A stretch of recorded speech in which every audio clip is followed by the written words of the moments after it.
Sinong his people? Yung mga Israelite. Kaya pagdating sa John 1:12, but as many as received him, to them give he power to become the sons of God, even to them that believe on his name.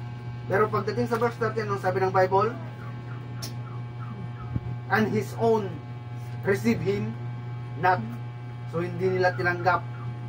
His own. Sinong kanyang own? Ang mga Israelita.